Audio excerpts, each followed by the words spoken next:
May 1945. The sea was gray and calm, as if tired of war. A ship carrying hundreds of German female prisoners of war slowly approached the American shores. On the deck were faces worn from fear, exhaustion, and countless sleepless nights. Among them was Lotta, a 20-year-old nurse from Hamburg. Her fingers still smelled faintly of antiseptic and gunpowder, even though weeks had passed since she had bandaged the last wounded soldier. She didn't know what awaited them ahead. No one did. "They say the Americans keep prisoners in barracks but feed them like their own," whispered Greta, a thin girl with round glasses. "And they say they make them work on farms," replied Marta, without lifting her eyes. "Just as long as it's not under bombs again," added someone from behind, and everyone fell silent for a moment. Lotta lifted her eyes. On the horizon, the port appeared, straight lines of docks, bright flags, and people in clean, crisp uniforms. No ruins, no smoke, no sirens. Everything looked peaceful. It seemed almost unreal, a fragile promise of calm after years of chaos. The ship slowed as it approached the docks. The women pressed against the railing, their hands clutching each other or gripping the ropes. Their eyes darted, scanning for danger, though the harbor offered none. Seagulls wheeled above, their cries piercing the quiet morning air. From somewhere on the deck, a child's sob broke the silence, reminding them all of the human fragility they carried like invisible weights. Lotta bent slightly to comfort a trembling woman beside her, laying a hand on her shoulder. It was a gesture so simple, yet in the midst of war it carried the gravity of survival and hope.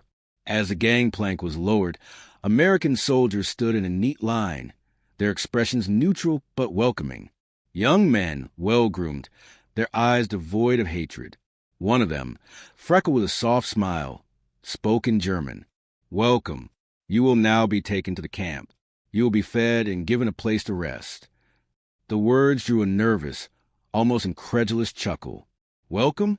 For people who had survived bombings, evacuations, hunger, and fear, it sounded almost mocking. Yet the calm certainty in the soldier's tone offered a sliver of something new, something they had not felt in years. The women were guided off the ship, their steps hesitant, eyes scanning every detail.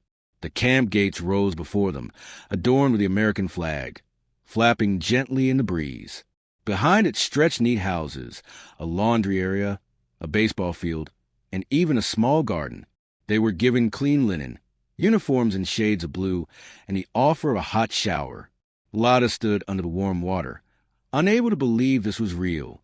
All that seemed unimaginable during the war, warmth, cleanliness, the scent of soap, suddenly returned.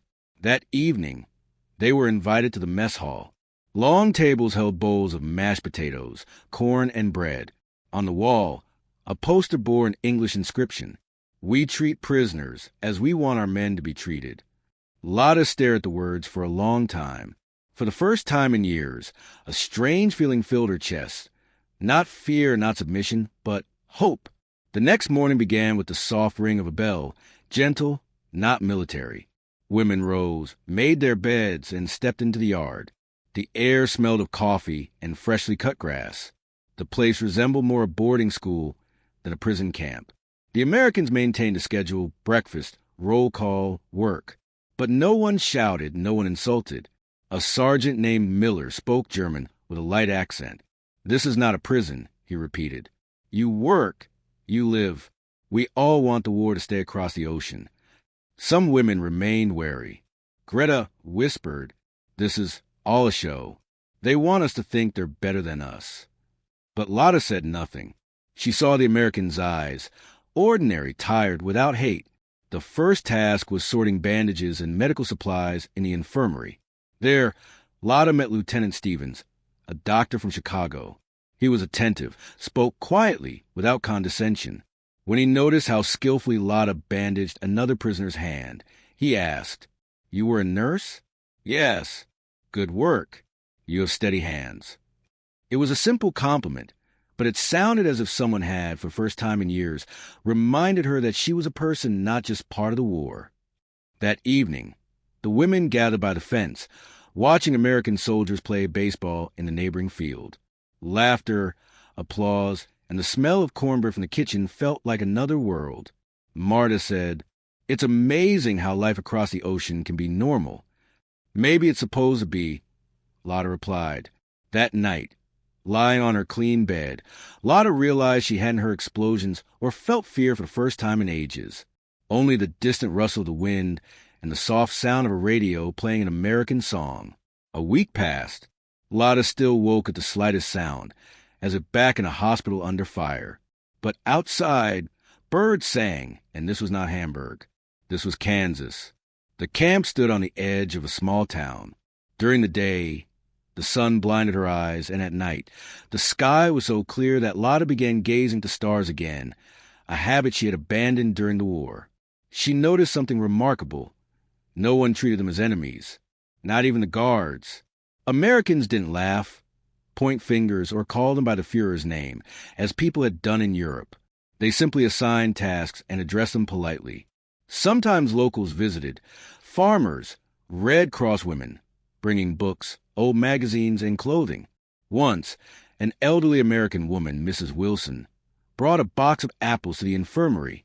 "For you girls," she said in English, then to a translator added, "Our son is at war too. We just want him to be safe, like you." Her words sank deeply into Lotta's heart. There was no politics, no propaganda, just a mother's pain, the same on both sides of the ocean. Day by day, Lotta thought less about fear and more about how fragile human hatred could be when borders disappear. In the infirmary, she continued assisting Dr. Stevens, who often spoke about how post-war medicine must heal not only bodies but also souls. Sometimes he asked about Germany, not the war, but the people, the cities, the music. "Do you miss home?" he asked one day. "Every day," Lotta replied. "But here, for the first time, I feel calm." He smiled. That is the rarest medicine after the war. Lotta noticed changes in the other women, too. Greta no longer whispered about showmanship. She helped in the kitchen and proudly demonstrated her bread-baking skills. Marta studied English diligently, jotting words in a small notebook, like a schoolgirl again. One evening, they were allowed to hold a small concert. Americans brought a guitar and a little accordion. Lotta sang an old German song about home, while Stephen softly accompanied her on the guitar. By the end, everyone sat quietly, as if afraid to break the moment. When Lotta went to bed that night, she realized she hadn't thought of herself as a prisoner for the first time in years. She was simply a person among others who had endured the same thing, war, but had chosen not to hate. Life in the camp settled into a rhythm. Each day followed a pattern: breakfast, work, a short rest, then evening roll call and sleep. Yet with each sunrise, the invisible walls between prisoners and Americans grew thinner. Now the women were allowed to help on local farms. They gathered corn, tended animals, and sometimes worked in the town laundry. At first, locals watched warily, but gradually everything changed. One small boy handed Lotta a paper bag of cookies. "My mom said you look like my aunt," he said seriously. Lotta laughed, truly for the first time in ages. That same day, she saw Sergeant Miller talking to a farmer. "Is it hard to keep them in order?" the farmer asked. Miller replied calmly, "They're not criminals, just people in the wrong place at the wrong time." Those words echoed in Lotta's mind. Just people, not enemies, not losers, not symbols, just people. The camp began to receive newspapers and books in German. The Americans allowed prisoners to hold small lessons, English, math, even drawing. Lotta often sketched with pencils, portraits, landscapes, faces from memory. One day, Stephen saw her drawing, a boy in a military uniform. "Your brother?" he asked. "Yes. He went missing near Berlin." Stevens was silent for a moment, then said quietly, "Sometimes silence is the best way to remember." That evening, Lotta sat long by the fence, watching the sunset. The sun sank behind the hills, painting the sky gold and pink. For the first time, she felt the world could still be beautiful. The next day, Mrs. Wilson invited a few women to help in her home. They arrived slightly embarrassed, but the hostess welcomed them like old friends. "The war is over," she said. "Let's at least make peace real now." When Lotta returned to the camp that evening, she suddenly realized that the fence, which had once seemed a boundary between freedom and captivity, now looked simply like a barrier. Nothing more. Autumn arrived abruptly in Kansas. Mornings grew cold, and a light mist hung over the camp. Lotta stood by the window, watching the first leaves drift to the ground, as if time itself had turned a page. Nearly a month had passed since she arrived. She no longer counted the days. Life had taken on a strange calm, not freedom, but not captivity either. Each day brought something new, a smile from an American woman in town, the smell of freshly baked bread, conversations about a future that had once seemed impossible. That day, a journalist arrived at the camp, a young, thin American man with a notebook tucked under his arm. He wanted to write an article about the lives of German prisoners in the U.S. He asked questions, and to her surprise, Lotta felt no fear. "What do you think of America?" he asked. She paused. "You know," she said softly, "I thought war would forever divide people. But now I see that sometimes just giving someone a bowl of soup is enough to make them human again." The journalist smiled. "That's a good quote, Miss Lotta." After the interview, Stevens found her in the infirmary. "They say you become a local celebrity," he said with a smile. "I don't think so," she replied, pouring water into a basin. "I just told the truth."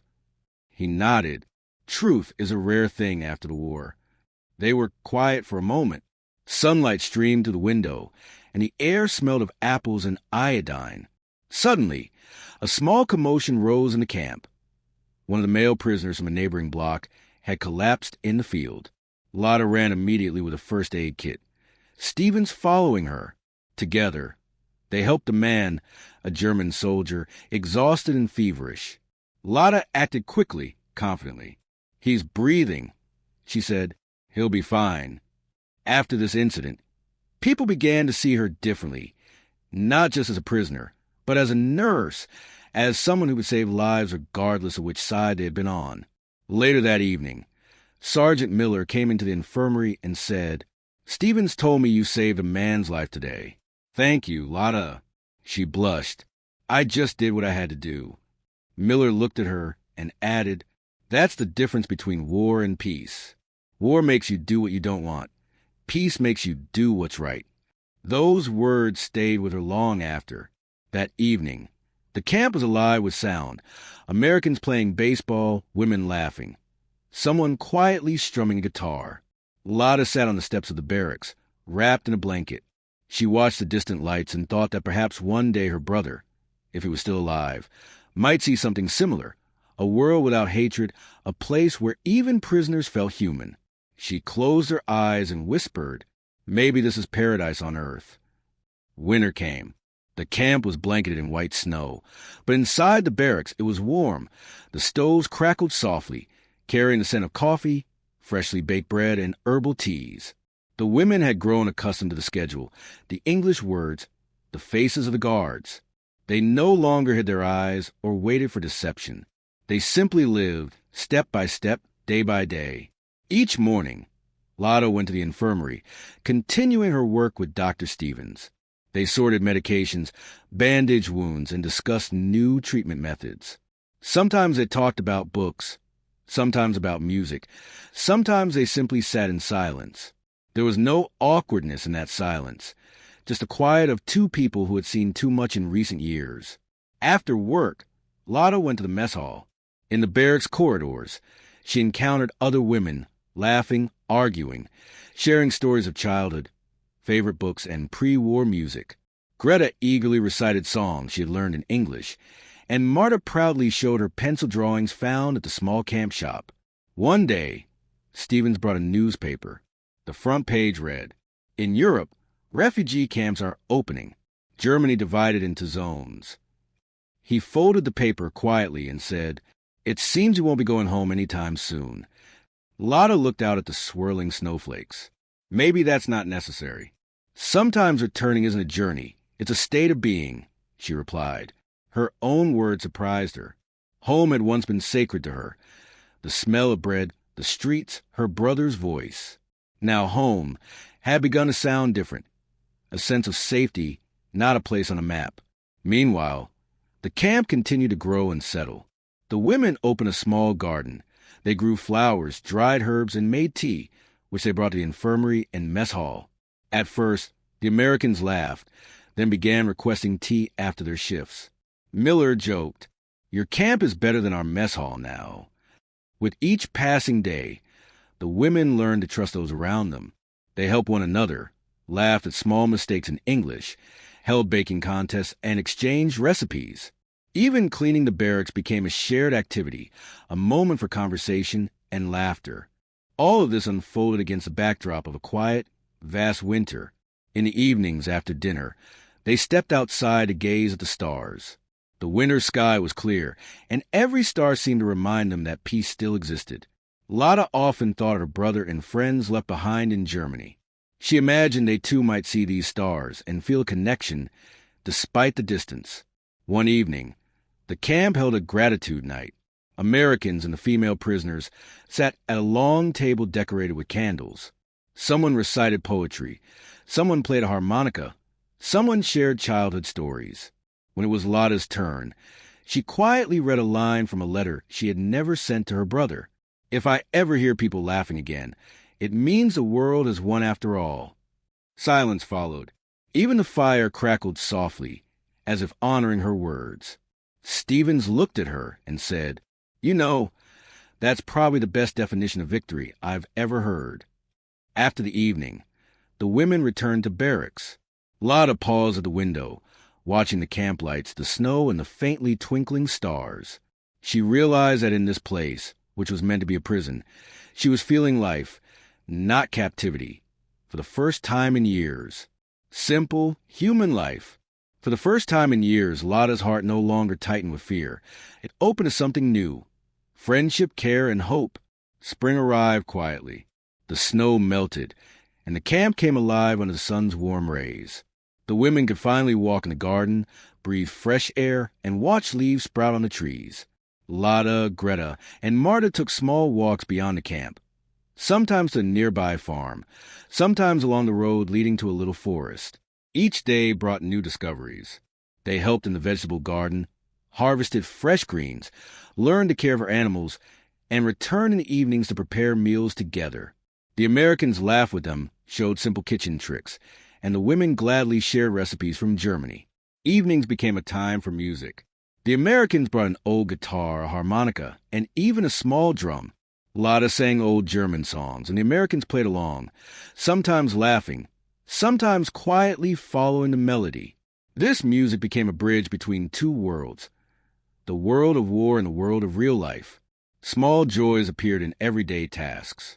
Greta learned to bake an apple pie that became everyone's favorite treat. Marta read letters from home aloud with excitement, sometimes translating the news for those who still struggled with English. Lotta continued helping in the infirmary, not merely bandaging wounds, but caring for people with a smile and attention that had become almost sacred to her after years of war. In the evenings, the women gathered by the camp fence. Lamplight reflected in their eyes, laughter and conversation blended with the soft singing of birds. "You know," said Marta, "I never thought I could laugh like this without fear." "Me neither," added Greta. "It's like a little miracle." Lotta looked at them and at the distant lights. "A miracle is when people simply live without hurting each other," she said softly. Sometimes they remembered family and friends they hadn't heard from in months. These thoughts didn't bring pain. They brought hope that the world beyond the camp could be as calm as it had become here. During these evenings, Lotta felt that, step by step, they were all beginning to understand one simple truth. Human life doesn't depend on which side you were on. It depends on how we treat each other now. For the first time in years, Lotta felt truly alive. Not a prisoner, not a victim of war, just a person, capable of laughing, helping, and enjoying each day. Summer arrived gently, with a light breeze and the scent of freshly cut grass. Lotta noticed how the entire camp had changed. Trees and flowers in the garden bloomed, and with them, the lives of the imprisoned women flourished as well. Now, they fully participated in all camp activities, preparing meals, helping care for the wounded, teaching each other English, and sometimes play with the local children. The Americans were no longer just guards. They had become genuine friends. Sergeant Miller often laughed with them, discussed books, showed how to play baseball properly, and Stevens became a mentor, always ready to listen and offer guidance. Lotta observed the changing perspectives around her. The women became less withdrawn, sharing stories of home, childhood, music, and favorite streets. Greta began keeping a diary, recording every event and small joy. Marta enthusiastically displayed her drawings, which now hung on the barracks walls, a small gallery reminding them that art could heal. One of the most touching moments was the interaction with children from nearby towns. Locals came to the camp, played with the girls, taught them to ride bicycles, and brought toys. Lotta watched these scenes and understood that trust grew gradually but irreversibly. "See," she said to Greta, watching her laugh with a small American boy. "This is life." In the evenings, they held joint dinners outdoors. Harmony, laughter, and the smell of food brought everyone together, prisoners and Americans alike. Lotta often sat beside Stevens, discussing books or new recipes. "Do you think people back home will believe such a thing is possible?" she asked one day. "It doesn't matter if they believe," he replied. "What matters is that you lived it yourselves." During these days, Lotta realized the camp had become more than a temporary refuge. It was a place where they were learning to trust people again. The past no longer weighed them down. It remained far across the ocean, leaving only lessons and memories. As the sun set over the hills, bathing the camp in golden light, Lotta felt for the first time that life could be simple, human, and full of joy. Autumn returned softly, with warm sunny days and fresh breezes.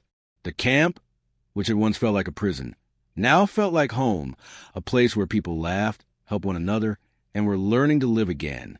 Lotta stood on a hill, watching the farm below. The girls played with American children, gathered apples, and laughed.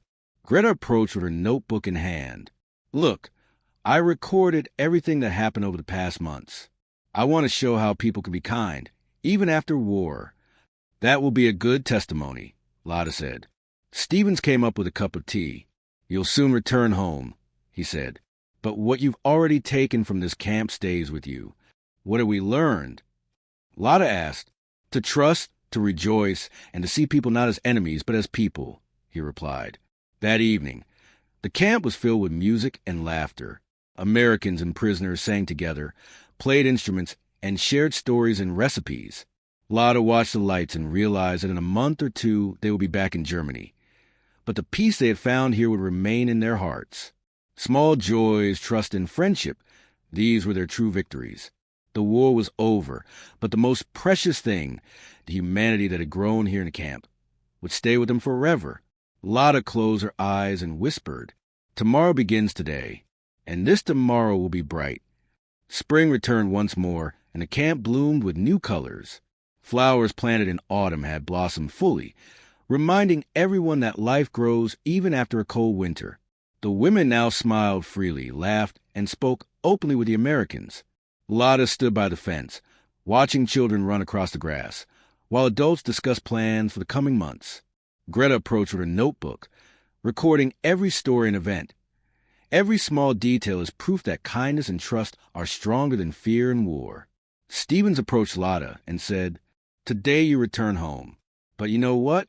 You have already found a home here, in this camp, and it will stay with you wherever you go." Lotta smiled, remembering all the moments of the past months. The first hot shower, the smell of bread, laughter, small joys, conversations by the fire, music, and the friendships they had built. "Yes," she whispered, "home is where people know how to be human." When the buses arrived, the women said their goodbyes to the Americans. Hugs, smiles, and quiet words of gratitude. This was not a farewell to captivity, but farewell to a place where they had learned that humanity is stronger than anything. Lotta, Greta, and Marta climbed onto the bus. They looked back at the camp, where they had left a piece of their hearts. In that moment, they realized this was paradise on earth. Not because life was perfect here, but because people learned to see each other as humans. The road home did not feel frightening. It felt like a new page on which they could write with a clean slate, filled with hope and love for life. And though the world outside the camp remained complicated and uncertain, the women knew one thing for sure. The lesson they had learned would stay with them forever. Humanity is stronger than any wall, any war, any border, and this was the true victory. If you enjoyed the story, subscribe to the channel, give a like, and hit the bell to never miss a new video. Leave a comment telling us which story you'd like to see next.